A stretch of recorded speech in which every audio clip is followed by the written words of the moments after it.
계신 분들과 함께 인사 나누실 때에 꽃보다 아름다우십니다. 꽃보다 아름다우십니다.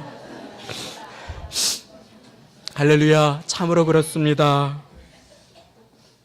꽃보다 아름다우신 한 분 한 분을 우리 주님께서 이 자리로 보내어 주심에 감사를 드립니다. 보내어 주셨을 때에는 언제나 예비하신 은혜가 있음을 믿습니다. 하나님께서 겸손한 마음, 갈급한 마음, 은혜를 사모하는 마음을 기다리시고 축복하실 것입니다. 그 굳건하신 오른손으로 붙드시고 능력으로 그 삶을 인도하여 주실 것입니다. 오늘은 열매 맺는 삶, 변화받는 삶의 비결을 함께 배우며 하나님의 예비하신 은혜를 받아 누리고자 합니다. 주중에 한 부부가 교회로 찾아와서 저를 만나게 되었습니다. 그런데 그 부부를 만나서 반가운 만남을 가지면서 자세히 살펴보니 예전에는 그렇지 않던 남편의 눈이 웬일인지 눈빛이 반짝반짝 아름답게 빛나고 있었습니다. 그래서 사업이 잘 되는가 여쭈어 보았습니다. 그렇지 않았습니다. 건강이 좋지 않아서 기도 부탁을 하기 위해서 찾아온 부부였습니다. 문제가 있어서, 어려움이 있어서 기도 부탁을 하기 위해서 찾아온 부부였습니다. 그런데 그럼에도 불구하고 그 이전에는 그 남편에게서 제가 듣지 못했던 고백을 들을 수가 있었습니다. 그 남편이 그래도 지금까지 살아온 것이 주님의 은혜라고, 주님의 은혜가 참 감사하다고 그렇게 전심으로 고백하고 있었습니다. 가식을 하는 것도 아니었고 오래간만에 만난 목회자에게 나누는 거칠애의 인사가 아님을 깨달을 수 있었습니다. 상황은 전보다 더 나빠졌습니다. 그런데 그는 진심으로 하나님의 은혜를 감사해 하고 있었습니다. 이전에는 그 부인 되시는 집사님께서 더 성숙하다고 느낄 수 있었는데 그 부인 되시는 집사님께서 고백하시는 것이었습니다. 그런데 웬일인지 요즘 이가 변했어요. 부인이 고백하시는 고백은 진짜지요. 아침에 일어나서 주님을 찾습니다. 자기 전에 기도를 드립니다. 그 고백을 드리는데 제가 얼마나 감사하고 놀랐는지 모릅니다. 매일 보는 사람은 잘 느끼지 못할지라도 몇 년 만에 보는 저는 바로 느낄 수 있습니다. 사랑하는 여러분, 우리의 인생은 세월이 지나고 한 해 한 해를 살아가며 주님께서 주시는 소망을 받고 말씀을 받아 꿈꾸어야 하는 삶이 있습니다. 그것은 바로 변화받는 삶임을 믿으시기 바랍니다. 우리 주님께서는 새 일을 행하시리라고 우리에게 약속하여 주셨습니다. 이 새 일, 우리의 삶의 변화, 우리의 삶의 열매 맺는 자리.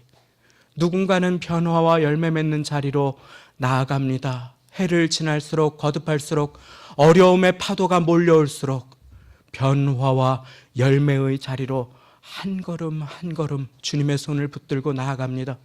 그러나 또 누군가는 제자리에 또는 변질의 안타까운 모습으로 설 때가 있습니다. 우리는 어떠한 삶의 모습으로 주님 앞에 나아가고 계십니까? 오늘 말씀은 우리를 변화의 삶으로, 성숙과 열매 맺는 삶으로 초대하고 계십니다. 그리고 우리가 열매 맺는 비결이 바로 오늘 말씀 4절과 5절 말씀에 나와 있습니다. 말씀을 가지신 분들은 저와 함께 천천히 4절과 5절 말씀을 한 목소리로 봉독하시고, 그렇지 못하신 분들은 들으시면서 한번 마음에 새기시도록 하겠습니다. 오늘 말씀 4절과 5절입니다. 시작. 내 안에 거하라. 나도 너희 안에 거하리라. 가지가 포도나무에 붙어 있지 아니하면 절로 과실을 맺을 수 없음 같이 너희도 내 안에 있지 아니하면 그러하리라. 나는 포도나무요 너희는 가지니 저가 내 안에 내가 저 안에 있으면 이 사람은 과실을 많이 맺나니 나를 떠나서는 너희가 아무것도 할 수 없음이라. 할렐루야. 아무것도 할 수 없는 인생, 열매 맺지 못하는 인생, 변화받지 못하는 인생과 열매 맺는 인생, 변화받는 인생, 주님께 기쁘게 붙들려서 쓰임받는 인생이 여기에 나옵니다. 그 비결은 바로 나의 안에 거하라. 내 안에 거하라. 우리가 찬양으로 고백한 그대로, 오늘 말씀에 약속하신 그대로 내 안에 거하라. 나도 너희 안에 거하리라. 나는 포도나무요 너희는 가지니 저가 내 안에 내가 저 안에 있으면 이 사람은 열매를 많이 맺나니 나를 떠나서는 너희가 아무것도 할 수 없느니라. 열매를 많이 맺으시는 복된 저와 여러분들 다 되시기를 예수님의 이름으로 축원합니다. 그러면 오늘 우리가 어떻게 열매 많이 맺는 삶으로 나아갈 수 있겠습니까? 주님의 고백에 귀 기울여 보십시오. 나의 안에 거하라. 나도 너희 안에 거하리라. 저는 사실 드라마를 많이 잘 보지 않고 잘 모르지만 그래도 선명하게 기억하는 대사가 몇 개 있습니다. 대한민국 드라마 중에 아주 기가 막힌 명대사로 뽑힌 대사가 몇 개 있다고 하지요. 어떤 드라마인지는 제가 기억하지 못합니다. 그러나 아주 멋진 드라마 중에 대사 중에 하나가 너도 아프냐? 나도 아프다. 혹시 이 얘기를 기억하고 계십니까? 이 드라마 대사를 기억하고 계십니까? 어디에 나온 대사입니까?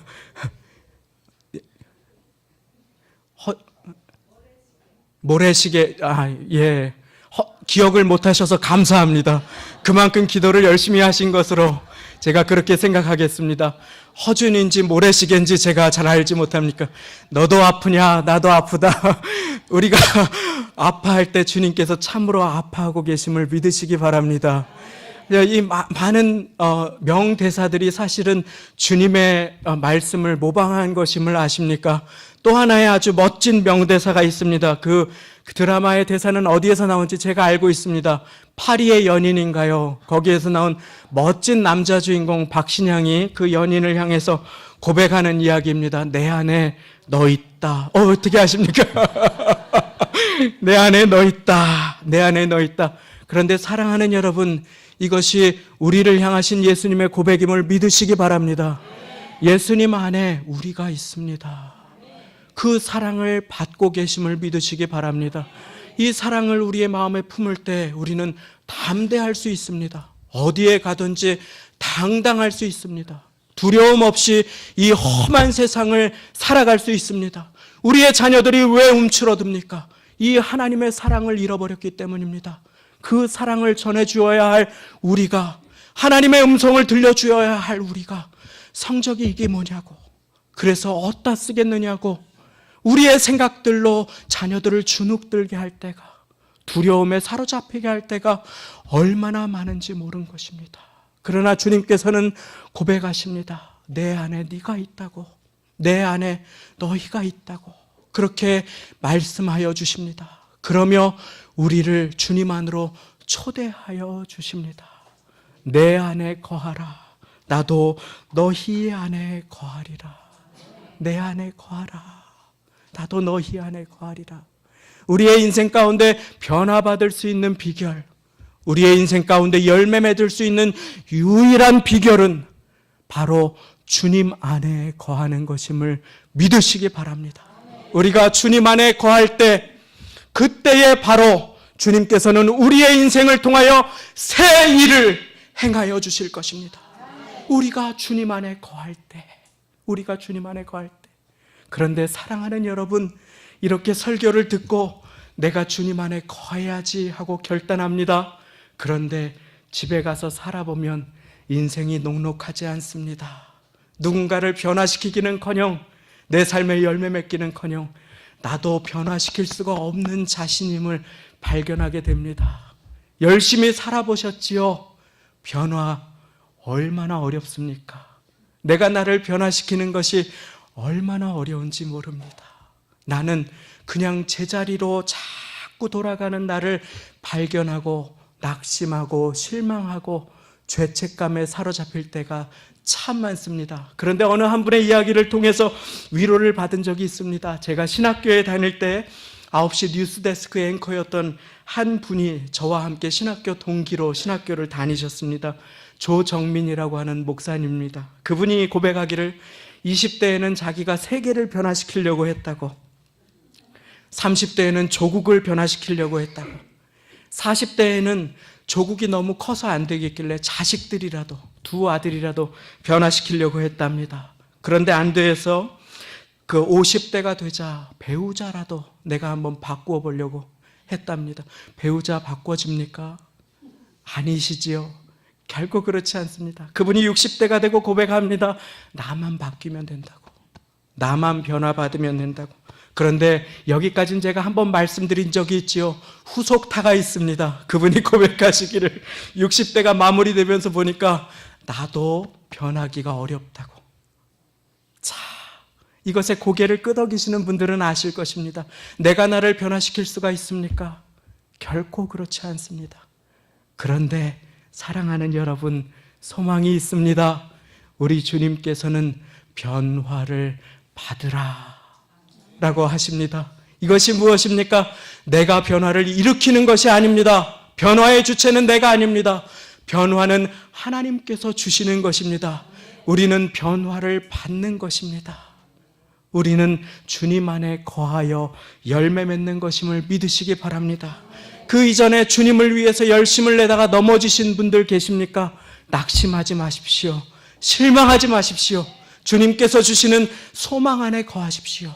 주님께서 오늘 이 시간을 통해서 여러분들의 인생 가운데 새 일을 행하실 것입니다. 변화를 주실 것입니다. 그리고 열매 맺게 하실 것입니다.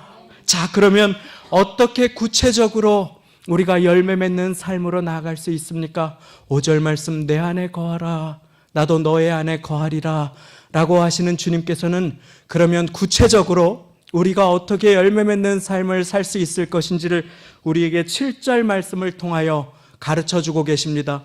7절 말씀을 한번 같이 천천히 함께 읽어보시겠습니다. 시작. 너희가 내 안에 거하고 내 말이 너희 안에 거하면 무엇이든지 원하는 대로 구하라. 그리하면 이루리라. 아멘. 8절도 제가 읽어 올리겠습니다. 너희가 과실을 많이 맺으면 내 아버지께서 영광을 받으실 것이요 너희가 내 제자가 되리라. 아멘. 너희가 과실을 많이 맺으면 내 아버지께서 영광을 받으실 것이요 너희가 내 제자가 되리라. 오늘 말씀은 계속하여서 우리가 주님께 연결되는 비결, 성장하는 비결, 열매 맺는 비결을 알려주십니다. 그것을 쉬운 언어로 먼저 표현하겠습니다. 가장 먼저는 우리가 주님께 연결되어 열매 맺는 비결은 기도하는 것, 간구하는 것, 기도로 주님과 연결되는 것임을 믿으시기 바랍니다. 사랑하는 여러분, 몸이 불편해서 병원에 가도 새로운 소리를 듣지 않습니다. 다 아는 이야기입니다. 푹 주무세요. 스트레스 받지 마세요. 나쁜 거 드시지 마세요. 우리가 그것 모르지 않습니다. 저는 병원 가면 꼭 운동하세요.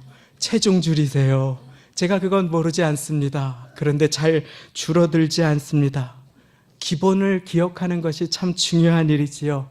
가장 먼저 주님과 연결되어서 열매 맺는 삶을 살기 위해서 우리가 해야 될 것은 기도하는 것임을 믿으시기 바랍니다. 앞이 캄캄할 때 기도 잊지 마시오. 기도라고 하는 말의 원어는 우리를 하나님께 붙들어 매다 라고 하는 뜻입니다. 세상의 파도가 우리를 휩쓸어 버리려고 할 때에 우리를 하나님께 붙들어 맬 수 있는 비결, 그것은 바로 기도임을 믿으시기 바랍니다. 기도하지 않을 때, 염려할 때 우리는 두려워하고 낙심하게 됩니다. 기도하지 않을 때 우리는 주님과 분리됩니다. 기도하지 않을 때 우리는 애쓰고 노력합니다. 그러나 아무것도 할 수 없습니다. 이것이 새로운 것입니까? 그렇지 않습니다. 나를 떠나서는 너희가 아무것도 할 수 없느니라. 주님 안에 있으면 모든 것을 할 수 있게 됨을 믿으시기 바랍니다. 기도하여서 주님께 우리를 붙들어 매시고 계속하여 기도의 씨앗을 뿌리는 인생, 그 인생에게 주님께서는 약속하여 주십니다. 눈물로 씨앗을 뿌리는 자는 기쁨으로 단을 거두리로다. 눈물로 씨앗을 뿌리러 나가는 자는 정령 기쁨으로 그 단을 가지고 돌아오리로다. 사랑하는 성도님, 성도님들의 기도는, 눈물의 기도는 반드시 하나님께서 열매 맺게 해주심을 믿으시기 바랍니다. 제가 어떻게 이렇게 이 앞에서 큰 소리로 선포할 수 있습니까? 제가 알기 때문입니다. 제가 바로 성도님들의 그 눈물 뿌린 기도, 그 씨앗의 열매임을 믿으시기 바랍니다. 하나님께서는 저를 그 열매로 자라나게 하셔서 열매 맺게 하셔서 이곳으로 보내어 주셨습니다. 열매 맺는 인생, 성령의 열매 맺는 인생, 열매가 주렁주렁 매달린 복된 인생은 기도로 씨앗을 뿌릴 때부터 시작됨을 믿으시기 바랍니다. 아침에 가장 먼저 눈을 떠서 기도하시고 하루의 순간순간 주님을 기도로 찾으실 때에 우리는 주님 안에 거하는 인생을 살게 될 것입니다. 이 사람은 모든 것을 할 수 있게 됩니다. 이 사람은 변화받게 됩니다. 이 사람은 열매 맺게 됩니다. 이 사람은 주의 가지가 됩니다. 그 가지에는 열매가 주렁주렁 맺힐 것입니다. 기도하는 복된 저와 여러분들 다 되시기를 바랍니다. 나아가 우리가 해야 될 일이 있습니다. 말씀을 품는 것입니다. 아까 7절 말씀을 선포하셨지요. 그 7절 말씀을 제가 한번 다시 읽어 올립니다. 너희가 내 안에 거하고 내 말이 너희 안에 거하면. 자, 너희가 내 안에 거하고 내가 너희 안에 거하면이라고 하셨는데 내가 너희 안에 어떻게 거할 수 있는지 설명하여 주십니다. 너희가 내 안에 거하고 내 말이 너희 안에 거하면. 사랑하는 여러분, 우리의 마음 가운데 주님의 말씀이 있습니까? 혹시 기억나는 말씀, 생각나는 말씀이 있습니까? 문제가 있어서 저를 찾아오신 분들한테 제가 가끔 물어볼 때가 있다고 했지요. 그때 어떤 분은 이렇게 대답합니다. 생각나시는 말씀이 있으셔요? 붙들고 사시는 말씀이 있습니까? 없습니다. 어떤 분은 이렇게 합니다. 작년에는 있었습니다. 재작년에는 있었습니다. 아니, 작년에 말고 재작년에 말고 지금 이 고통스럽고 어려운 상황 가운데 붙들고 계신 주님의 말씀이 있어야 하지 않습니까? 우리가 말씀을 붙들 때 하나님의 말씀이 우리를 붙들어 주심을 믿으시기 바랍니다. 우리가 말씀을 품을 때 하나님의 진리가 우리를 품어 주십니다. 그러면 우리는 딴 길로 가지 않게 됩니다. 경거망동하지 않게 됩니다. 주님께서 기뻐하시는 삶으로 나아가게 되는 것입니다. 우리가 주님께 연결되어 있는 비결은 바로 주님의 말씀을 우리의 마음 가운데 품는 것임을 믿으시기 바랍니다. 그래서 시편 기자는 이렇게 고백합니다. 복 있는 사람은 악인의 꾀를 쫓지 아니하며 죄인의 길에 서지 아니하며 오만한 자의 자리에 앉지 아니하며 오직 여호와의 율법을 즐거워하여 이 율법을 주야로 묵상하는 자로다. 밤낮으로 하나님의 말씀을 소중히 그 마음 가운데 품을 때에, 그때에 우리는 주님과 연결된 삶, 그때에 우리는 열매 맺는 삶, 변화를 받는 삶으로 나아가게 되는 것입니다. 사랑하는 여러분, 성령 충만하시기를 바랍니다. 그런데 우리는 성령 충만이라고 하는 말을 어떤 특별한 체험으로만 제한해서 생각할 수 있습니다. 성령이 충만할 때에 특별한 체험이 동반될 수 있습니다. 그것은 너무나 소중하고 귀한 일입니다. 사모하시기 바랍니다. 그런데 하나님의 말씀은 성령 하나님이 진리의 영이라고 고백하십니다. 그가 오시면 너희를 모든 진리 가운데로 인도하시리라 라고 말씀하시는 그 성령님은 예수님께서 친히 말씀하시기를 보혜사 곧 아버지께서 내 이름으로 보내실 성령, 그가 너희에게 모든 것을 가르치시고 내가 너희에게 말한 모든 것을 생각나게 하리라. 성령 하나님은 우리가 마음에 소중히 말씀을 품으면 인생의 고단한 가운데 선택의 상황 속에서 우리로 하여금 하나님의 진리의 말씀을 깨닫게 해주시고 생각나게 해주시고 우리를 도우시는 성령 하나님이 되심을 믿으시기 바랍니다. 오늘 우리의 마음에는 어떠한 씨앗들이 뿌려지고 있습니까? 기도의 씨앗입니까? 말씀의 씨앗입니까? 아니면 세상의 소음의 씨앗들입니까? 우리가 뿌린 것이 우리의 마음에 자라나게 됨을 아십니까? 우리가 바라본 것, 우리가 오랜 세월 품은 것을 우리는 닮아가게 됨을 아십니까? 사랑하는 여러분, 우리 주님께서는 주님의 진리의 말씀을 우리가 소중히 품음으로 주님을 닮아가는 인생으로 우리를 초대하여 주십니다. 우리는 변질되거나 변화받습니다. 어떠한 인생을 살아가기를 소원하십니까? 주님께서는 오늘 우리를 말씀 가운데로 초대하십니다. 기도하는 인생으로 초대하십니다. 그리고 열매 맺는 인생으로 초대하십니다. 우리가 기도 가운데 말씀을 품고 살아갈 때에 우리의 삶에 선택의 상황이 다가올 것입니다.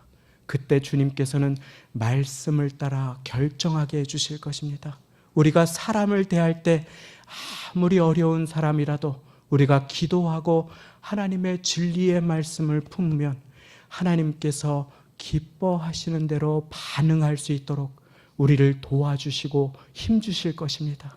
그때 우리는 우리를 통하여 영혼 구원의 열매, 성령의 열매, 하나님께서 기뻐하시는 기쁨의 열매, 화평의 열매가 우리의 마음 가운데 풍성히 맺게 될 것입니다. 제가 이 말씀만 드리고 오늘 말씀을 맺겠습니다. 제가 일부 예배에 와서 이러저런 여러 가지 일들로 마음이 분주하여서 일부 예배 설교를 이렇게 2부 예배처럼 은혜롭게 하지 못했습니다. 제가 죽을 썼습니다. 그런데 제가 슬퍼했을까요? 기뻐했을까요? 주님 안에서 기뻐하기로 결단했습니다. 그리고 오늘 말씀을 그대로 읽었습니다. 계속 읽고 2부 예배를 위해서 기도했습니다. 그런데 오늘 말씀 11절 말씀에 이렇게 주님께서 오늘의 명령을 우리에게 명하시면서 이렇게 우리에게 약속하여 주고 계십니다. 11절 말씀 제가 마지막으로 읽고 오늘 말씀을 맺겠습니다. 내가 이것을 너희에게 이름은 내 기쁨이 너희 안에 있어 너희 기쁨을 충만하게 하려 함이니라. 주님 안에 거하는 사람은 어떠한 상황 속에서도 기쁨의 열매를 맺게 됨을 믿으시기 바랍니다. 사랑하는 여러분, 문제가 무엇입니까? 고통이 무엇입니까? 예수님 믿으며 기쁘십니까? 행복하십니까? 그렇지 않다면 이제 오늘 우리의 삶을 돌아보십시다. 주님 안에 거하는 자에게는 기쁨과 감사의 열매가 풍성히 맺힐 것입니다. 내 안에 거하라. 나도 너희 안에 거하리라. 내가 이것을 너희에게 이름은 내 기쁨이 너희 안에 있어 너희 기쁨을 충만하게 하려 함이니라. 함께 기도하시겠습니다. 우리 이 시간 함께 기도하실 때에